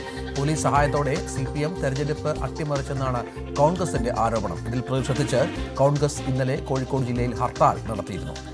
MS അനീഷ് കുമാർ ചേരും. അനീഷ്, വലിയ പ്രധാനപ്പെട്ട സംഭവവികാസങ്ങൾക്ക് ഇന്നലെ കോഴിക്കോട് വേദിയായിരുന്നു. ഇപ്പോൾ നിയമപോരാട്ടത്തിലേക്കാണ് കാര്യങ്ങൾ. മറ്റു വിവരങ്ങൾ എന്തൊക്കെയാണ്? രഞ്ജിത്ത്, 61 വർഷമായി കോൺഗ്രസ് ഭരിച്ചിരുന്ന ചേവായൂർ സർവീസ് സഹകരണ ബാങ്കിന്റെ ഭരണം വിമതരുടെ സഹായത്തോടുകൂടി CPM പിടിച്ചെടുത്തിരുന്നു. ഇതേ തുടർന്ന് തെരഞ്ഞെടുപ്പ് ദിനത്തിൽ തന്നെ വലിയ അക്രമ സംഭവങ്ങളാണ് അരങ്ങേറിയത്. CPM പോലീസിന്റെ സഹായത്തോടുകൂടി തെരഞ്ഞെടുപ്പ് അട്ടിമറിച്ചു എന്ന ആരോപണമാണ് കോൺഗ്രസ് മുന്നോട്ട് വെച്ചത്.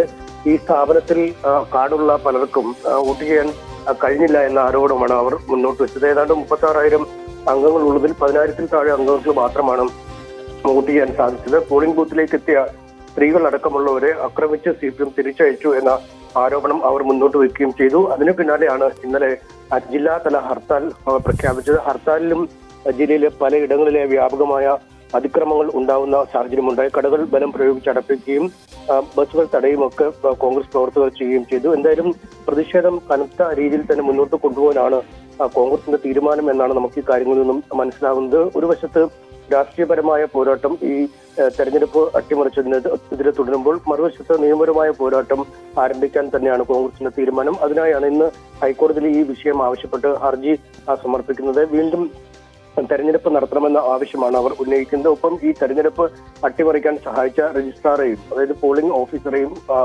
പോലീസിനെയും പോലീസിന്റെ നിന്നും ഇക്കാര്യത്തിൽ വിശദീകരണം തേടണമെന്നും കോൺഗ്രസ് ആവശ്യപ്പെടുന്നു. എന്തായാലും ഇന്ന് ഹർജി കോടതിയിൽ നൽകും. ശരി.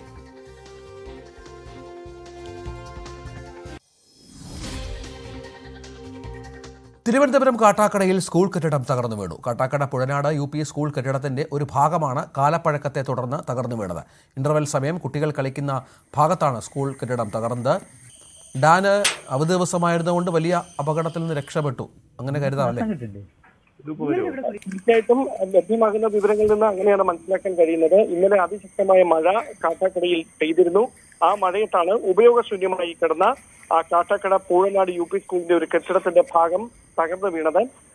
കുട്ടികൾ സ്ഥിരമായി പ്രവൃത്തി ദിനങ്ങളിൽ സമയം ചെലവഴിക്കാറുള്ള ഒരിടമാണ് ഈ കെട്ടിടത്തിന്റെ സമീപത്തുള്ള സ്ഥലങ്ങൾ. അതുകൊണ്ട് തന്നെ പ്രവൃത്തി ദിവസമായിരുന്നു ഇതിനൊരു അപകടം ഉണ്ടായിരുന്നെങ്കിൽ അത് വലിയ ദുരന്തത്തിലേക്ക് തന്നെ വഴിവെച്ചേനെ. പക്ഷേ ഭാഗ്യവശാൽ അങ്ങനെ ഒരു പ്രശ്നങ്ങളൊന്നും ഉണ്ടായില്ല. നേരത്തെ തന്നെ ബലക്ഷയം സംഭവിച്ച കെട്ടിടമാണ് ഇത് എന്ന് കണ്ടെത്തി അവിടെ നിന്ന് കുട്ടികളെ ക്ലാസുകൾ പഠിപ്പിക്കുന്നതുമായി ബന്ധപ്പെട്ട നടപടികളൊക്കെ നേരത്തെ തന്നെ മാറ്റിയിരുന്നതാണ്. അതിനിടയിലാണ് അതിശക്തമായി ഇന്നലെ പ്രദേശത്ത് മഴ പെയ്തത്. ആ മഴയത്താണ് രാത്രി 8 മണിയോടെ ഭാഗം ഇടിഞ്ഞു വീണത്. സമീപത്തുണ്ടായിരുന്ന ഒരു കോഴിക്കൂടിന് മുകളിലേക്കാണ് ഇത് വീണത്.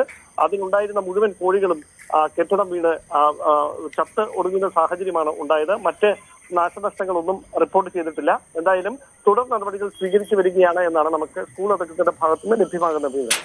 ശരി. എറണാകുളം തൃപ്പൂണിത്തുറ മാത്തൂർ പാലത്തിലുണ്ടായ ബൈക്ക് അപകടത്തിൽ 2 പേർ മരിച്ചു. കൊല്ലം പള്ളിമൺ സ്വദേശി സുബിൻ എസ്, വയനാട് മേപ്പാടി സ്വദേശിനി നിവേദിത കെ എന്നിവരാണ് മരിച്ചത്. പുലർച്ചെ 1:30-ക്കായിരുന്നു അപകടം.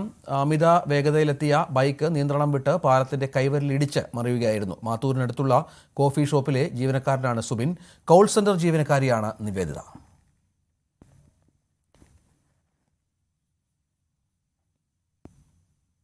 NDAയും ഇന്ത്യ മുന്നണിയും ഏറ്റുമുട്ടുന്ന മഹാരാഷ്ട്ര ജാർഖണ്ഡ് നിയമസഭാ തെരഞ്ഞെടുപ്പ് വിശേഷങ്ങളിലേക്ക്.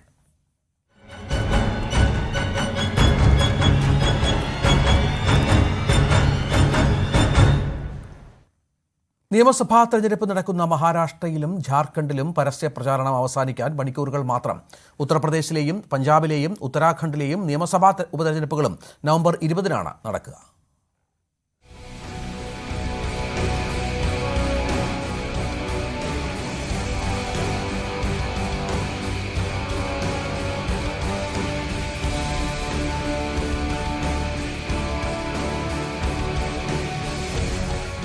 മഹാരാഷ്ട്ര മഹായുദ്ധത്തിനൊരുങ്ങിക്കഴിഞ്ഞു. മഹായുതി മഹാവികാസ് അഘാടി സഖ്യങ്ങൾക്ക് ഇത് അഭിമാന പോരാട്ടം. 148 സീറ്റുകളിലാണ് BJP മത്സരിക്കുന്നത്. മുഖ്യമന്ത്രി ഏക്നാഥ് ഷിൻഡെയുടെ ശിവസേന 80 സീറ്റുകളിലും ഉപമുഖ്യമന്ത്രി അജിത് പവാറിന്റെ NCP 53 സീറ്റുകളിലും മത്സരിക്കും. 103 സീറ്റുകളിലേക്കാണ് സ്ഥാനാർത്ഥികളെ കോൺഗ്രസ് നാമനിർദ്ദേശം ചെയ്തിട്ടുള്ളത്. ഉദ്ധവ് താക്കറെയുടെ നേതൃത്വത്തിലുള്ള ശിവസേന UBT 89 സീറ്റുകളിലേക്കും ശരത് പവാറിന്റെ NCP 87 സീറ്റുകളിലേക്കും സ്ഥാനാർത്ഥികളെ അണിനിരത്തിയിട്ടുണ്ട്. മഹാവികാസ് അഘാടി ബാക്കിയുള്ള 6 സീറ്റുകൾ മറ്റ് സഖ്യകക്ഷികൾക്കാണ് നൽകിയിട്ടുള്ളത്. 51 മണ്ഡലങ്ങളിലാണ് മുഖ്യമന്ത്രി ഏക്നാഥ് ഷിൻഡെയുടെ നേതൃത്വത്തിലുള്ള ശിവസേനയും മുൻ മുഖ്യമന്ത്രി ഉദ്ധവ് താക്കറെയുടെ നേതൃത്വത്തിലുള്ള ശിവസേന UBTയും നേരിട്ട് ഏറ്റുമുട്ടുന്നത്. ഷിൻഡെ തന്റെ രാഷ്ട്രീയ ഗുരുവായ ആനന്ദ് ദിഗ്ഗയുടെ അനന്തരവൻ കേദാർ ദിഗ്ഗയ്ക്കെതിരെ പോരാടുന്നത് കോപ്രി പച്പഖാഡി മണ്ഡലത്തിൽ നിന്ന്. ഉപമുഖ്യമന്ത്രിയും മുൻ മുഖ്യമന്ത്രിയുമായ Devendra Fadnavis Nagpur south west assembly സീറ്റിൽ കോൺഗ്രസിന്റെ പ്രഫുല്ല ഗുദ്ദാദയ്ക്കെതിരെ മത്സരിക്കുന്നു. മഹാരാഷ്ട്ര ഉപമുഖ്യമന്ത്രിയും NCP അധ്യക്ഷനുമായ അജിത് പവാർ അനന്തരവൻ യുഗേന്ദ്ര പവാറിനെതിരെ ബാരാമതിയിൽ. സഗോലി അസംബ്ലി മണ്ഡലത്തിൽ BJPയുടെ അവിനാഷ് ആനന്ദ് റാവുവിനെതിരെ മഹാരാഷ്ട്ര കോൺഗ്രസിന്റെ അധ്യക്ഷൻ നാനാ പട്ടോലെ പോരാടുന്നു. ജാർഖണ്ഡിൽ 38 മണ്ഡലങ്ങളിലായി 528 സ്ഥാനാർത്ഥികളാണ് 2ാം ഘട്ടത്തിൽ ജനവിധി തേടുന്നത്. JMM കോട്ടയായ ബർഹൈത്തിൽ ഹേമന്ത് സോറൻ BJPയുടെ ഗാംലിയൽ ഹെംബോമിനെ നേരിടും. JMMന്റെ ബസന്ത് സോറിനെതിരെ BJP സുനിൽ സോറിനെ മത്സരിപ്പിച്ച ദുംകയാണ് മറ്റൊരു പ്രധാന സീറ്റ്. JMMന്റെ നിസാമുദ്ദീൻ അൻസാരിക്കെതിരെ BJP സംസ്ഥാന അധ്യക്ഷൻ ബാബുലാൽ മറാണ്ടി മത്സരിക്കുന്നത് ധൻവാറിലാണ്. ഹേമന്ത് സോറന്റെ ഭാര്യയും JMM സ്ഥാനാർത്ഥിയുമായ കൽപ്പന സോറൻ BJPയുടെ മുനിയ ദേവിയോട് ഗാംഠേയ മണ്ഡലത്തിൽ ഏറ്റുമുട്ടും. ഉത്തർപ്രദേശിലെ 9ഉം പഞ്ചാബിലെ 4ഉം ഉത്തരാഖണ്ഡിലെ കേദാറിലും നിയമസഭാ സീറ്റുകളിലേക്കാണ് 20-ന് ഉപതെരഞ്ഞെടുപ്പ് നടക്കുന്നത്. മഹാരാഷ്ട്രയിലെ നന്ദേഡ് ലോക്സഭ ഉപതെരഞ്ഞെടുപ്പിൽ BJP സ്ഥാനാർത്ഥി ഡോക്ടർ സന്ദൂഖ് ഹംബാർഡെ കോൺഗ്രസ് സ്ഥാനാർത്ഥി ഡോക്ടർ രവീന്ദ്ര ചവാനെ നേരിടും. കഴിഞ്ഞ ഓഗസ്റ്റ് 26-ന് MP ആയിരുന്ന വസന്ത് ചവാന്റെ നിര്യാണത്തെ തുടർന്നാണ് നന്ദേഡ് ലോക്സഭാ സീറ്റിൽ ഉപതെരഞ്ഞെടുപ്പ് അനിവാര്യമായത്. Election desk news 18. ജാർഖണ്ഡിലെ ജനങ്ങൾക്കെതിരെയുള്ള എല്ലാ വൈദ്യുതി സംബന്ധമായ കേസുകളും പിൻവലിക്കുമെന്ന് മുഖ്യമന്ത്രി ഹേമന്ത് സോറൻ. 24 മണിക്കൂർ വൈദ്യുതി ലഭ്യമാക്കും. 200 യൂണിറ്റ് വരെ സർക്കാർ സൗജന്യമാക്കിയിട്ടുണ്ടെന്നും ഹേമന്ത് സോറൻ വ്യക്തമാക്കി. BJPയുടെ ഔദ്യോഗിക സോഷ്യൽ മീഡിയ പ്ലാറ്റ്ഫോമുകളിൽ നിന്ന് വിവാദ പോസ്റ്റുകൾ നീക്കം ചെയ്യുന്നത് ഉറപ്പാക്കാൻ തെരഞ്ഞെടുപ്പ് കമ്മീഷൻ ജാർഖണ്ഡിലെ ചീഫ് ഇലക്ടറൽ ഓഫീസറോട് നിർദ്ദേശിച്ചു. കോൺഗ്രസിന്റെയും ജാർഖണ്ഡ് മുക്തി മോർച്ചയുടെയും പരാതിയെ തുടർന്നാണ് നടപടി. മാതൃകാ പെരുമാറ്റച്ചട്ടം ലംഘിച്ചുവെന്ന ആരോപണത്തിലും BJP ജാർഖണ്ഡ് ഘടകത്തിന് നോട്ടീസ് നൽകിയിട്ടുണ്ട്. മണിപ്പൂർ സംഘർഷങ്ങളുടെ പശ്ചാത്തലത്തിൽ കേന്ദ്ര ആഭ്യന്തര വകുപ്പിന്റെ ഉന്നതതല യോഗം ഇന്ന് ഉച്ചയ്ക്ക് 12 മണിക്ക് ദില്ലിയിലാണ് യോഗം. സംഘർഷത്തിന് അയവ് വരുത്താൻ സാധ്യമായ എല്ലാ സുരക്ഷാ നടപടികളും കൈക്കൊള്ളാൻ ഇന്നലെ ചേർന്ന അവലോകന യോഗത്തിൽ അമിത്ഷാ നിർദ്ദേശം നൽകി. മുഖ്യമന്ത്രിയുടെ വസതിക്ക് നേരെ ആക്രമണമടക്കം വ്യാപിച്ച പശ്ചാത്തലത്തിലാണ് കർശന ഇടപെടൽ. സംഘർഷത്തിനിടെ നാഷണൽ പീപ്പിൾസ് പാർട്ടി സർക്കാരിനുള്ള പിന്തുണ പിൻവലിച്ചിരുന്നു. കുക്കി സായുധ സംഘങ്ങൾക്കെതിരെ 24 മണിക്കൂറിനകം നടപടിയെടുത്തില്ലെങ്കിൽ പ്രതിഷേധം കനക്കുമെന്നാണ് മെയ്തേ സംഘടനയായ കോർഡിനേഷൻ കമ്മിറ്റി ഓഫ് മണിപ്പൂർ ഇന്റഗ്രിറ്റിയുടെ മുന്നറിയിപ്പ്.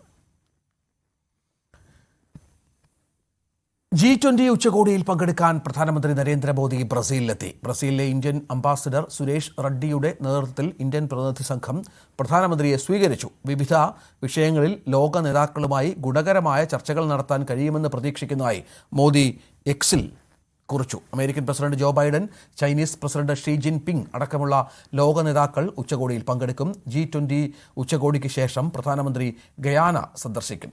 50 വർഷത്തിനിടെ ആദ്യമായാണ് ഒരു ഇന്ത്യൻ പ്രധാനമന്ത്രി നൈജീരിയയിൽ എത്തുന്നത്. നേരത്തെ പ്രധാനമന്ത്രി നൈജീരിയൻ പ്രസിഡന്റ് ബോല അഹമ്മദ് ടിനുവുമായി ഉഭയകക്ഷി ചർച്ചകൾ നടത്തുകയും ഇന്ത്യൻ സമൂഹവുമായി ആശയവിനിമയം നടത്തുകയും ചെയ്തിരുന്നു.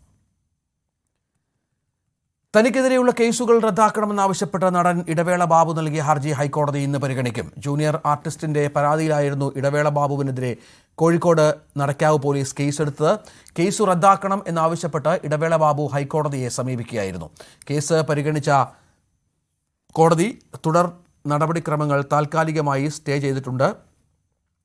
സിനിമയിലെ അവസരത്തിനും അമ്മയിലെ അംഗത്വത്തിനും അഡ്ജസ്റ്റ്മെന്റ് ചെയ്യണമെന്നാവശ്യപ്പെട്ടു എന്നായിരുന്നു പരാതി. KSRTC ജീവനക്കാരുടെ ശമ്പളം വൈകുന്നതിനെതിരെ പ്രതിഷേധം കടുപ്പിക്കാൻ തൊഴിലാളി സംഘടനയായ TDF ഒക്ടോബർ മാസത്തെ ശമ്പളം നവംബർ പകുതി കഴിഞ്ഞിട്ടും നൽകാത്തതാണ് പ്രതിഷേധത്തിന് വഴിവെച്ചത്. ഉദ്യോഗസ്ഥ അഴിമതികളിൽ അന്വേഷണം നടത്തുക, DA കുടിശ്ശിക ഉടൻ അനുവദിക്കുക തുടങ്ങിയ ആവശ്യങ്ങൾ കൂടി മുൻനിർത്തിയാണ് പ്രതിഷേധം. വാർത്താരംഭം പൂർണ്ണമാവുകയാണ്. ഇനി ന്യൂസ് ട്രെൻഡ്സിൽ അഭിലാഷ് ചേരും. നമസ്കാരം.